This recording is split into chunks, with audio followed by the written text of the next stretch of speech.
Hello everyone, Darren Rawlings for Emerging Civil War. Now we're doing a special little video series for you that we're calling ECW Authors Get Illustrated. Over the last half year or so, several of our authors, contributors and good friends have contributed volumes to a series published by Casemate Publishing in collaboration with Savas Beatie called Casemate Illustrated. And joining me at this time is Jim Hessler. Welcome, Jim. Thanks. Thank you, Darren. Thank you for having me, and looking forward to talking to you once again. And so, what is the title, Jim, of your Casemate Illustrated book, please? Oh, you're going to test me on that right off the bat. The title is The First Day at Gettysburg, so there should be no confusion about what this book is about. There you go. And could you please start by sharing how you first became involved in this project? Yeah, I mean, people ask, "Hey Jim, why did you write a First Day at Gettysburg book?" The short and honest answer is, well, I was asked, maybe as other authors in the series were. Ted Savas, our Savas Beatie publisher, reached out to me as sort of an intermediary and said, "Hey, would you do this?"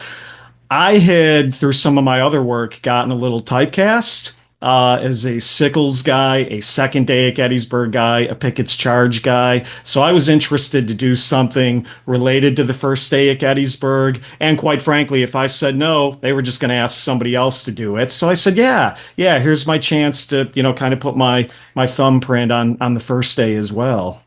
Excellent. And I know you obviously you as people know you've worked at Gettysburg for a long time, but was there any new sources or did you explore any new perspectives or narratives that you hadn't come across before or looking at the first day?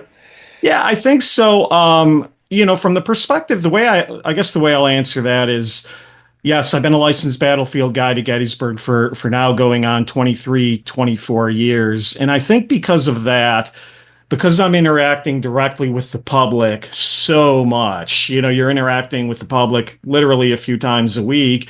And then on top of that, I do at least lurk in the Gettysburg social media forums.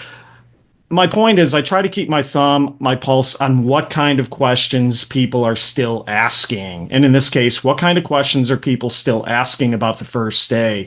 What are they confused about? What do they find contentious?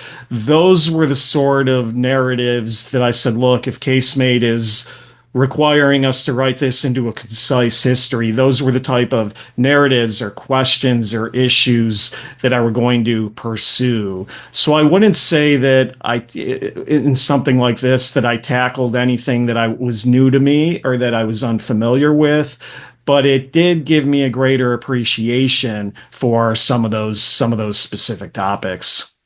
Yeah, and again, Casemate Illustrated is known for its images as well. So, what Yeah. kind of involvement did you have in choosing the pictures that went into the book?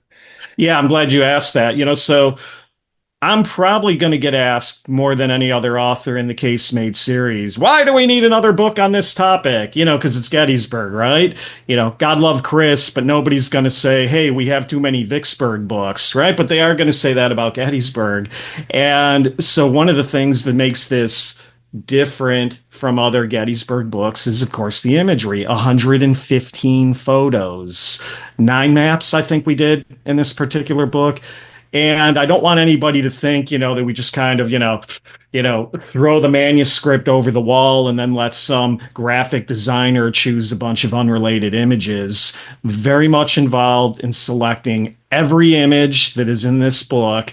When possible, the image can and does supplement what you're reading in the narrative. So again, you're not just going to see an unrelated photo on a page that has nothing to do with what we're talking about.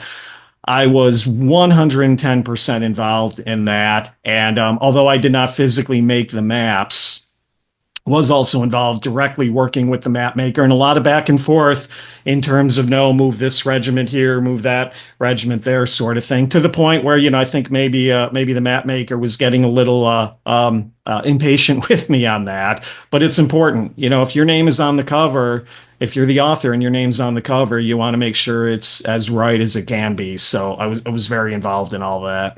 Excellent.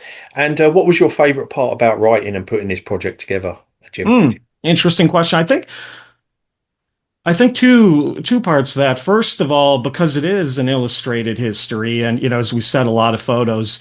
I did enjoy when I could getting old photos, the legacy photos from Gettysburg National Military Park or other archives, getting the opportunity to show how much the battlefield has changed from 1880s, 1890s, when a lot of these pictures were taken, to how it looks today. So I enjoyed doing that. But I think from a narrative perspective, Darren, I think perhaps the best thing that I appreciated about doing First Day at Gettysburg was it gave me a new appreciation, a renewed appreciation for how many of the commanders who brought on the battle that first day were new in their roles, inexperienced.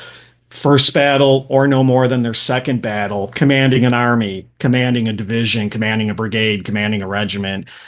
It gave me a new appreciation for how many of the guys who stumbled in the battle on July 1st, 1863 were really doing this for the first time or no more than the second time.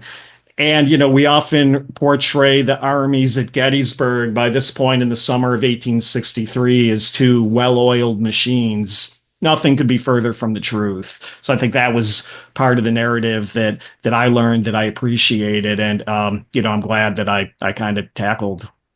Excellent.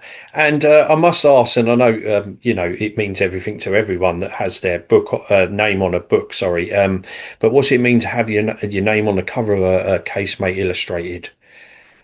Well, I'm very proud to be part of it. I'm happy to have been asked to do. I thank again Ted Savas for asking me to be part of the project.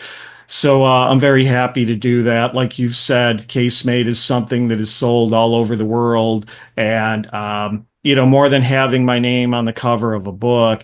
If I have my name on the cover of the book, I'm going to do everything I can to make sure that I think it's good and that it's to my satisfaction. And I'm proud to have worked on that. Well, thank you for joining me, Jim, to talk about your book, The First Day of Gettysburg. And again, ladies and gentlemen, these books are available, and Jim's is available at www.casematepublishers.com. All that is left to say is we'll see you online and on the battlefield.